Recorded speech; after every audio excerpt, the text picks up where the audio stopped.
Voilà,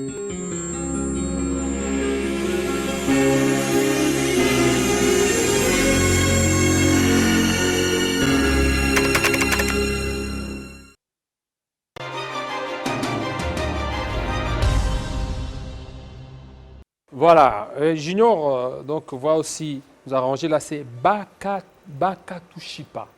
Voilà, Monsieur Bakatushipa Jules, bienvenue. Merci.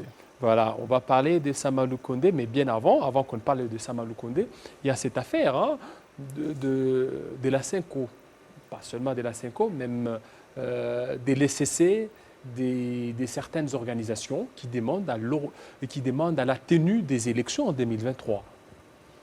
Merci beaucoup, Jean-David, pour l'invitation. Je crois que l'heure est venue où les Congolais doivent se mettre debout, défendre la partie et les intérêts de la République. Fort malheureusement, nous constatons que parmi les Congolais, il y a ceux qui ne veulent pas qu'il y ait réellement les changements dans ce pays. Vous voyez, quand on parle de l'organisation des élections, la Constitution est claire. C'est la CENI qui organise les élections et ce n'est pas les chefs de l'État. Je n'ai pas compris personnellement pourquoi la sortie médiatique de la CENCO pour dire qu'il n'y ait pas glissement en 2023. Or, en son temps, les députés avaient sorti un candidat, Ronsard Malonda. N'est-ce pas? C'est la CENCO qui a refusé Ronsard Malonda. Mais avant cela, on avait tous appris qu'il y avait des candidats qui avaient été débarqués parce que leur origine coïncidait avec celle du chef de l'État. Et là, c'est la CENCO. Pas plus longtemps qu'en 2011, on nous a laissé entendre que les résultats des élections n'étaient ni conformes à la vérité, ni à la justice. C'est encore la CENCO. Qu'est-ce que la CENCO est en train de s'aimer dans les têtes des Congolais? La division, la haine, la méfiance ou comment? Or, pendant le temps qui court, notre pays vient de beaucoup de crises. Et ce sont nos pères spirituels. Au lieu de travailler par rapport à la cohésion nationale et par rapport au sentiment patriotique, parce que nous devons tous comprendre qu'il n'y a que le Congo qui est notre patrie. Mais aujourd'hui, il se réveille encore pour dire au chef de l'État de ne pas glisser en 2023 s'il n'y a pas organisation des élections. Mais c'est un rappel, non? C'est un rappel. On ne refuse pas. Si la CENCO a rappelé, il y a aussi la communauté internationale, la France, les États-Unis d'Amérique. Chaque fois, lorsqu'Amer a été reçu par les officiels congolais, Amer a été reçu par le président Mbosso, par le président du Sénat, il a rappelé la nécessité d'organiser les élections en 2023. Oui, mais qui organise les élections? C'est ça la question. Ce n'est pas seulement la CENI, c'est les concours de tous. Non, il y a la CENI, il y a les politiques, il y en a beaucoup. Non, écoutez, c'est la CENI, selon notre constitution, qui est habilitée. Pas seulement à la CENI. Qui organise les élections en RDC. Oui, mais pas seulement à la CENI. Parce que la concours... CENI seule ne pourra pas organiser la CENI... toutes les élections. Ça demande le moyen. Le moyen qui va débloquer le moyen, c'est le gouvernement. Ouais.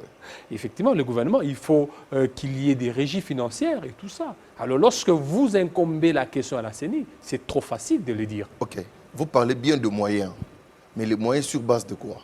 Il faut que la CENI sorte son budget qu'il va soumettre au gouvernement pour dire non, par rapport à l'organisation des élections, il faut autant d'argent. Mais si la CENI n'est pas là, qui va donner ou bien sortir les budgets par rapport à l'organisation des élections? On a tous vu Nanga. Quand il n'y avait pas d'argent, il disait non, non, faute de moyens, si on me donne l'argent, je vais organiser les élections dans les temps. Et quand il a eu l'argent, il a donné le temps. Il a dit à cette période, on aura des élections. Et vous, on a eu des élections. Vous ne voyez pas qu'aujourd'hui, si les élections ne sont pas organisées en 2023, ça va entacher le mandat du chef de l'État, Félix Tshisekedi. Voilà pourquoi nous intervenons. Pour dire que en RDC, d'abord, c'est la CENI. Le débat qui devait être mis sur la table, c'était le débat en rapport avec l'installation du nouveau bureau de la CENI. Vous voyez? Or, le dossier Malonda a été boycotté par le prêtre. Les gens ont marché ici, il y a même le sang du Congolais qui a coulé. Mais on ne nous a pas dit pourquoi ils ont refusé Malonda. Vous voyez? Et aujourd'hui, ils disent qu'on organise les élections, alors que hier, ils avaient refusé celui qui devait diriger la CENI. Voilà pourquoi nous nous disons ceci. La CENI a son rôle à jouer, mais il faudrait mettre en place les bureaux de la CENI. Et je profitais de cette occasion pour parler de notre compatriote qui est peut-être connu ou peut-être pas très connu, de Paul Sapou. Je me rappelle, depuis qu'on a commencé le processus des élections, il y avait des voix qui s'élevaient à partir de l'extérieur. Mais vous avez un certain Paul Sapou qui a de l'expérience en matière électorale. Pourquoi ne pas faire de cet homme le président de la CENI? On a souffert avec Abe Malumalu, on a souffert avec Ngoï Mulunda, avec Corneille Nanga. Bon, peut-être parce que le candidat de l'opposition est sorti président. Mais imaginez-vous, si c'était Chadari qui était sorti président, quelles seraient les conséquences? Alors, on ne voudrait pas qu'on tombe tout le temps dans les conflits post-électoraux parce que ça dérange la crédibilité de notre pays. Mais c'est ce que le président Mbosso est en train de faire, est en train de réunir les confessions religieuses pour qu'ils se choisissent des animateurs pour la CENI. Après la sortie médiatique de la CENCO. Oui. Or, la CENCO devait attendre qu'on mette en place les bureaux de la CENI pour mettre la pression. Mais ce que la CENCO est en train de faire, cela relève de sa mission, de pouvoir alerter lorsqu'il y a un ça ne va pas. Non, peut-être que des fois la communication désoriente aussi le peuple. La mission de la... D'abord, ce n'est pas la CENCO qui sort le candidat président, elle est dans la confession, dans la sous-composante de la société civile qu'on appelle confession religieuse. Donc la CENCO peut amener son candidat et les autres confessions religieuses peuvent aussi amener leur candidat. Mais je ne comprends pas pourquoi il n'y a que la CENCO qui essaie de prendre un peu le devant et le dessus. Or... Il n'y a pas que la CENCO. La fois dernière, il y a aussi les CC. Mais les CC a emboîté juste les pas. Ce n'est pas le CC qui a commencé, c'est la CENCO qui a commencé. C'est là où je me dis... Qu'est-ce qui gêne, selon vous? Non, ce qui gêne, c'est quoi? Il ne faut pas... Est-ce qu'il ne fallait pas que la CENCO lance ses cris d'alarme? Mais pourquoi lancer les cris d'alarme alors que la CENCO est leur responsable dans le retard que nous connaissons aujourd'hui? Imaginez-vous, si en son temps, Malonda était maintenu comme président de la CENI, on aurait eu déjà un président... le bureau définitif de la CENI qui remplacerait le bureau de Corneille Nanga. Et le processus peut-être pouvait déjà commencer quelque part. Imaginez-vous, si jusqu'en 2023, il n'y a pas le bureau de la CENI, à qui sera la faute? Parce que ce n'est pas le président qui propose le président de la CENI. Non, ce n'est pas le président. Ce n'est même pas Mbosso. Ce sont les confessions religieuses réunies. Voilà pourquoi, comme la page Malonda est tournée, je me dis maintenant, il faut qu'on fasse des choses en toute responsabilité et que les confessions religieuses ne puissent pas perdre le temps, qu'elles se réunissent rapidement pour nous sortir un candidat qui va diriger la CENI. Mais vous demandez à ce que ces confessions se réunissent, mais vous demandez aussi qu'il y ait des réformes. Vous ne voyez pas que c'est aller vite en besogne. Parce qu'il y a d'abord les réformes. Allez-y d'abord aux réformes. Une fois que les réformes seront envisagé, puis entamé, et puis ça sera fini, on pourra maintenant voir la désignation des animateurs. Voilà. Vous comprenez que nous sommes en face d'une certaine réalité. Quand ils ont refusé Malonda, ils ont dit, non, voilà, d'abord les réformes. Malonda, bon, il y a eu des corruptions, il est du FCC, c'est lui qui a été à la base de la tricherie, tout et tout. C'est tout ce que la CENCO nous a fait entendre. Mais nous avons la justice. Celui qui se sent lésé saisit la justice. Mais aucun dossier n'a été ouvert contre les corrupteurs et contre les corrompus. Et ça nous a créé un retard. Et tout ça, c'est pendant le mandat de Félix Tshisekedi. Vous comprenez? Mais en son temps, ils ne pouvaient jamais refuser un président de la CENI. Ils ont accepté tous ceux qui ont précédé Malonda. Voilà pourquoi je dis, pour ne plus perdre le temps, nous avons un certain Paul Sapou qui a l'expertise, qui a l'expérience, qui est connu depuis les années 90, qui a toujours défendu les élections en RDC. Et même pour les réformes. Est-ce qu'il a déjà dirigé ici en RDC, dans une institution qui parle des élections. Oui, oui, c'est le président de la Ligue des électeurs. Donc il ne parle depuis belle et lurette que des élections dans ce pays. Et il a aussi assisté à beaucoup de missions d'observation des élections partout ailleurs, aux États-Unis, en Angleterre, en Afrique du Sud, dans beaucoup de pays à travers le monde. C'est-à-dire qu'il a un parcours avec une expérience qui peut faire en sorte qu'on ne puisse pas avoir à la tête de la CENI quelqu'un qui vient pour apprendre. Et comme vous parlez de réforme, c'est vrai, c'est quelqu'un qui peut aussi être utile pour ces réformes dont on parle aujourd'hui. Comment lui, il attend qu'il soit convoqué ou qu'il soit invité au lieu que lui s'élance aussi. Non, moi personnellement, il ne me connaît pas, je ne le connais pas non plus, mais je préfère qu'il puisse, comme la Constitution reconnaît, la loi de notre pays reconnaît que les confessions religieuses nous sortent les candidats, qu'il dépose sa candidature. Et on verra à partir de là, pour ne pas tergiverser, qu'on puisse peut-être lui donner la chance. Ça, c'est votre point de vue, d'autant oui, plus bien que sûr. peut-être vous n'êtes même pas parmi ceux qui vont élire, prendre... voilà pourquoi je parle. Voilà. C'est pour que ceux qui vont élire comprennent que non, on n'a pas de temps à perdre, qu'on voit les hommes compétents par rapport à leur expérience, par rapport à leur expertise, et qui peuvent faire avancer les choses pour qu'on ne se perde plus dans le temps. Parce que 2023, déjà, profile à l'horizon. Alors, il ne faudrait pas qu'il y ait des apprentis qui viennent apprendre la matière électorale au sommet de la CENI. Non, qu'on prenne quelqu'un qui a de l'expérience, qui va vite nous mener dans ces combats et que les députés, à ce qui les concerne, qu'ils mettent aussi les batteries en marche pour les réformes dont nous avons besoin par rapport à la loi électorale. Voilà, par rapport à la loi électorale 2023 proche, mais jusque-là, on continue encore à attendre la sortie du gouvernement. Samalou Koundé, ça fait pratiquement 46 jours que Samalou Koundé a été nommé, rien n'a été fait. Alors qu'en Côte d'Ivoire, le Premier ministre qui est là, il n'a fait que 4 jours, le gouvernement est sorti.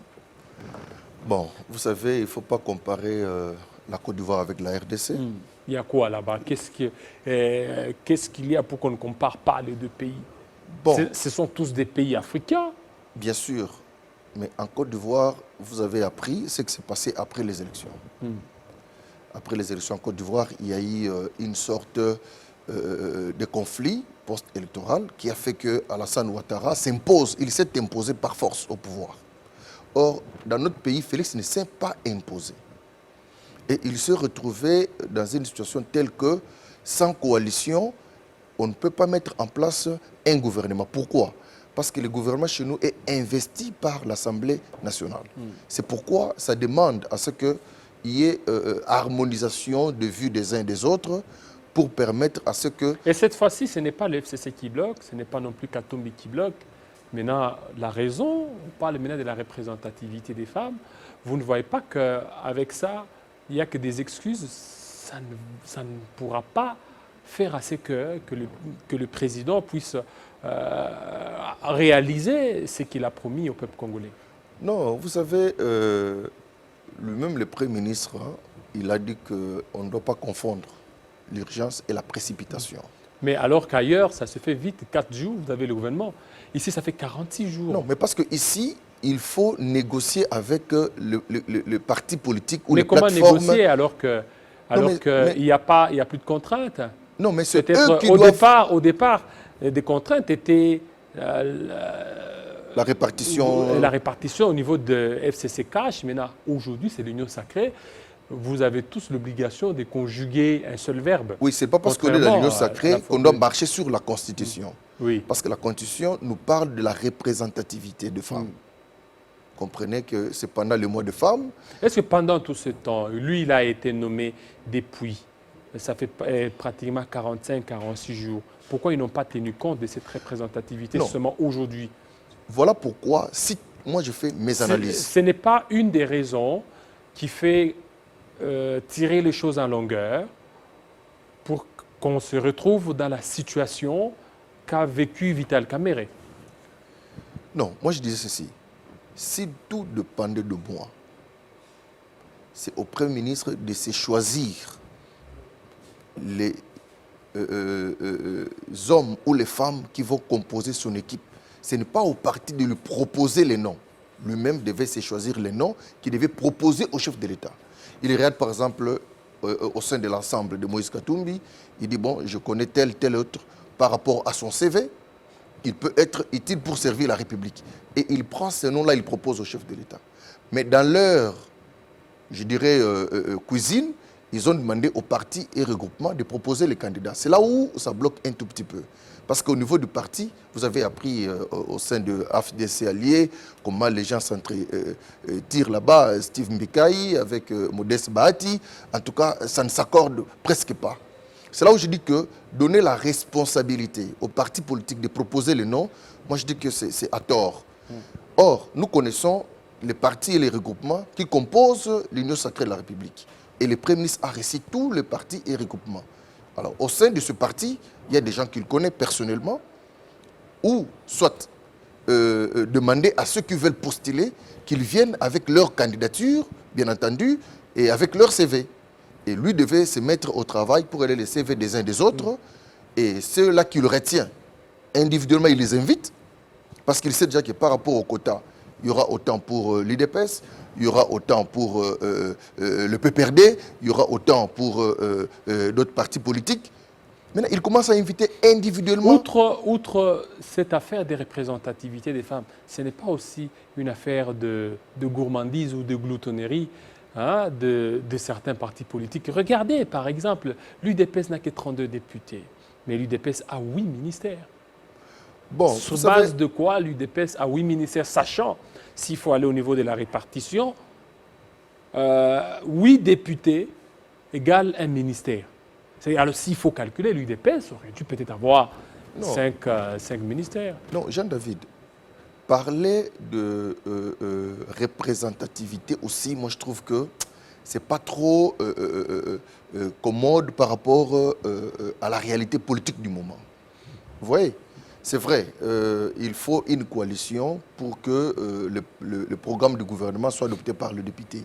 Mais les députés doivent comprendre qu'ils ne peuvent pas jouer les jeux des ennemis de la RDC. Parce que le pays doit marcher. Or, on a besoin de voir des hommes capables à des endroits où on les attend de plus. Comprenez que nous sommes pendant une période où nous traversons la crise due à la pandémie. Entre-temps, lorsque vous êtes en train de parler, voilà, vous allez continuer. Junior Kavundama, lorsqu'il est en train de nous suivre, il y a l'élément sur le gouvernement qui est passé dans les JT 13h. C'est-à-dire que le gouvernement Sama, qu'est-ce qui bloque? Il va nous balancer, c'est avec cet élément qu'on va terminer. Oui, vous étiez en train de parler, la crise pandémique coronavirus. Oui, voilà pourquoi nous disons ceci. Ceux qui vont aller au gouvernement, ils doivent s'attendre à certaines réalités, notamment la réduction de leur train de vie, qui ne croient pas qu'ils vont là-bas pour préparer les élections 2023.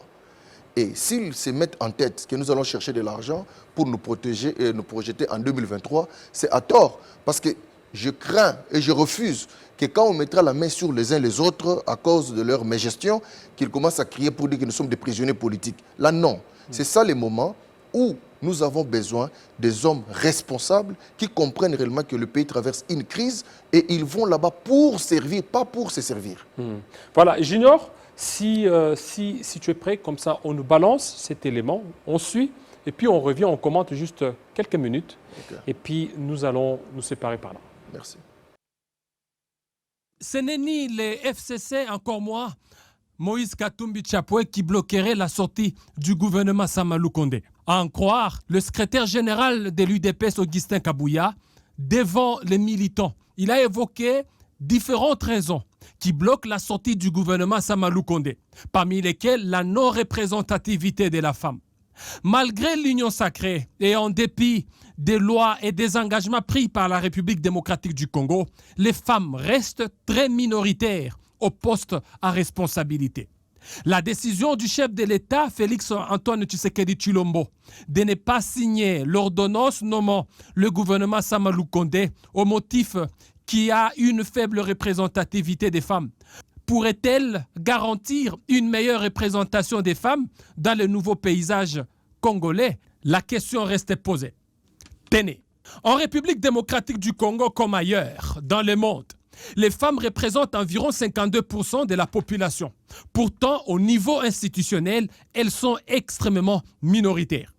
L'Assemblée nationale congolaise ne compte qu'environ 12% d'élus femmes et les assemblées provinciales entre 10 et 12%. Et dans son rapport de janvier 2020, l'Union interparlementaire, une organisation mondiale des parlements nationaux, classe la République démocratique du Congo à la 104e place sur 182 pays, avec 17% des femmes au gouvernement, et à la 150e place sur 189, avec 12% à l'Assemblée nationale et 20% au Sénat. Des ministères clés comme les affaires étrangères, le plan, le travail, l'économie ou le vice-ministère des mines avaient été confiés à des femmes dans le gouvernement Sylvestre Ilunga Ilunkamba. Et puis, pendant plusieurs mois, c'était une femme, Janine Mabunda, qui a présidé l'Assemblée nationale. La sous-représentation féminine en politique en RDC n'est pas moins un problème structurel. Il faut espérer que le prochain gouvernement maintienne cette dynamique en ayant des portefeuilles stratégiques dirigés par des femmes, mais aussi qu'il évolue dans le sens des prescriptions de la Constitution et des engagements régionaux et internationaux de la République démocratique du Congo pour atteindre la parité. Avec la loi sur la parité de 2015, la révision de la loi électorale en 2017 et l'article 14 de la Constitution congolaise, les contraintes légales sont importantes pour garantir l'égalité des traitements entre les hommes et les femmes, mais d'autres éléments entrent en compte. Voilà pour terminer. Monsieur Gilles, vous venez de suivre cette réflexion. Votre dernier mot. Oui, merci. Je dirais que la représentativité, elle est constitutionnelle. Alors si le président, en tant que le garant de notre constitution, trouve que la femme n'est pas vraiment représentée au sein de ce gouvernement, il doit demander aux politiciens qui ont proposé le nom de choisir les femmes. Il y a des femmes dans leur parti et dans les regroupements. Pourquoi ne pas proposer le nom des femmes aussi? Il faut cette fois-ci qu'on arrive à 30% de femmes selon la constitution au sein du gouvernement. Merci beaucoup. 30% des femmes. Ça n'est fini, fidèles téléspectateurs. Restez branchés sur nos antennes de Télé 50 tout à l'heure, la grande édition d'Arlette Boutella. Il sera 20h dans l'Est de la République démocratique du Congo, 15h à New York et 19h ici. Restez branchés sur nos antennes. Surtout, ne zappez surtout pas.